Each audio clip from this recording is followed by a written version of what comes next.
You know, it's like if I have this conversation, I had months of people calling my employees slaves. Like that's what they call like that's horrible. Yeah, I disagree. Horrible. That sucks. Horrible. But at the same time, and like even the guy, and you know this because you watched the video of that guy. The reaction you just like you're acting oblivious, so I didn't know that, but you do know that because the reaction you just watched was my former co-host who insinuated that my employees were being colonized. Oh, I didn't know that. I promise. I just wanted to get your take. Well, people say I just wanted to know what your thoughts are on this. That's all. Yeah, I'm not like my channel isn't about slavery. That's like a fringe. I know. I want. But then why would you bring on Nick Fuentes twice? Not once, but twice. Like once could just be a mistake. But why? He doesn't talk about dating. That's his thing. Is race, right? Race realism or whatever. Why would you bring him on twice?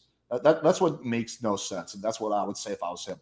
Like, hey, listen, if you want to stay away from that, feel free. Something I personally would rather not talk about either, right? Because, for so many reasons. But then why would you bring on Nick Fuentes twice and just like largely agree with what he says? Like, you're not challenging him, you're not debating him. That's why people get this idea. And just for the record, I don't think Pearly thinks he's a racist at all, right? Not by any stretch. It seems that she largely hangs out with black people, is that she dates black people. She's clearly not a racist. I just think she's like kind of unequipped to have this type of conversation, and she's talking kind of out of her ass about things she doesn't really know much about. I know about you, but I'm asking like, why are you bringing this up when that's not really what my channel's about? I can only ask you things about. This is interesting. I want to ask you about it. Why do I can only ask you things in a confined space? You can, but you understand how that looks to me. It's like you're just trying to pick out every single. Listen, Pearl. To be fair, to be totally fair, you could just say I don't think slavery was embellished. Like you were like just that's talking super about, easy. Like that's a layup for most people. I was quoting a book. That's the crazy part. I was quoting a book. So do you agree with his statement, though?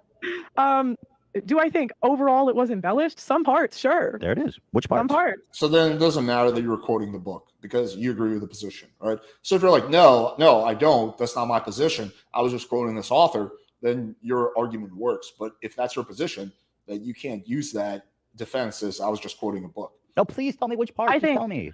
I think that you can't. I think that certain slaves had good relationships with their owners. Not all, maybe not most, but I think some did. And that just and there are accounts of them saying this. So I don't think anyone denies that some slaves probably had good relations with their owners. I mean, there's something called the Stockholm syndrome, right? Which is like when you're basically like you're captured, right, and you develop like affinity for your captors, right? So I'm sure that happened, and I'm sure there was probably some of them who were kind and decent. Who were just like kind of stuck at the times. I'm sure that happened. I'm sure there were some that freed, right? So I'm sure there was some. But the question is, what percentage? Is it 1%? Is it 10%? I'll venture to say it was probably a small percentage. But, again, it's not an issue I'm too well read up on. Some slaves had good relationships with their masters. Therefore, slavery was embellished. You know how this is going to go for me. Like, I don't know why you're doing this. You know I can't have this conversation without them painting it a certain way. Well, yes, you can. You can talk about it. Jesus Christ, where do these ideas come from that you can't talk about this? The only thing, as far as I know, on YouTube that you currently cannot talk is like insurrection type of shit. So I cannot be like, yo, guys, wait, I have to clarify this hypothetically. I cannot be like, yo, guys, let's meet up at this point and we're going to like take back the government, stuff like that. That's the only thing that YouTube really is frowning apart. Around the pandemic, they were going pretty hard on COVID misinformation, or what I call correct information. But those days are gone. You can talk about COVID all you want nowadays. Just own it then. Just do it. Just say what you want. You know what I mean? Just be red pilled about it. Who is they? I don't know who's they. Just your haters or someone? The left. The left. Do they have parentheses around the day? Like, I mean, you even came in, like, you researched, like, my family. Like, that's weird. How's that weird? It's all public. It's stuff you talked about. You literally talked about it. It's called preparation. Which you clearly done. No. I didn't. Like so he's got her there. Like, yeah, I just prepared for this debate, which is why I'm destroying you. And you did not. Like, you should prepare for debates. Yeah. Especially if it's with big channels. Really do no preparation. I didn't talk about if my mom was the president of like the Where did we find that? Find that on their website. I looked it up. I said I googled who are your parents, and it popped right up. Is that they're famous? They're relatively famous. I didn't send a private interviews investigator. on YouTube. There's all kinds of stuff. Yeah, I didn't send a private. Yeah, this is just not going well for her. Investigator your house. And that doesn't mean that's because he's right. She's actually been right on a lot of these things. I just did a little bit of research. Public information. Like, let me bring facts about your parents. To you knew you were coming to talk to me for weeks. I've done that.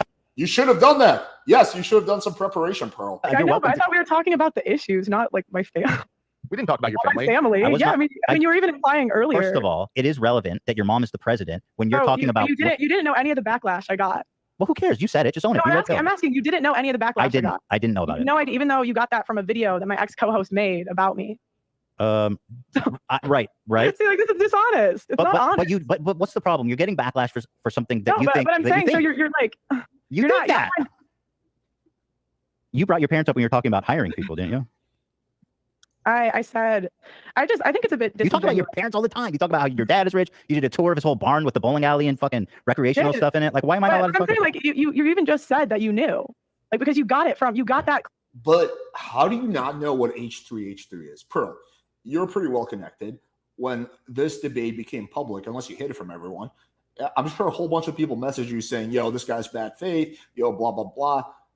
If that didn't happen, then you have some bad friends, because like me and Pearl are friendly, right? But we're not friends, right? If me and Pearl are friends, I'll be like, yo, Pearl, you got this debate, you got prepared because this guy's going to do this and this and this. This is not a surprise to anyone who follows H3H3.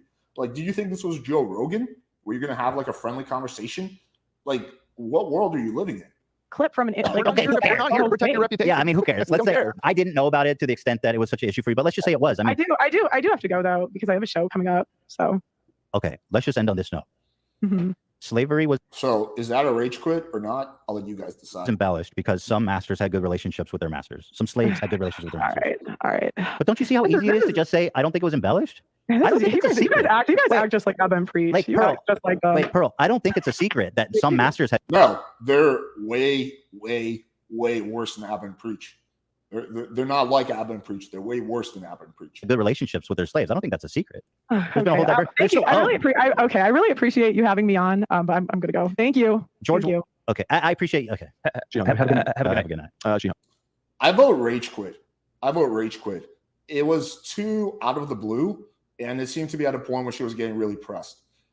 My vote is rage quit. Let me know in the chat whether you guys would characterize this as her legitimately having to leave or rage quit. But I vote rage quit.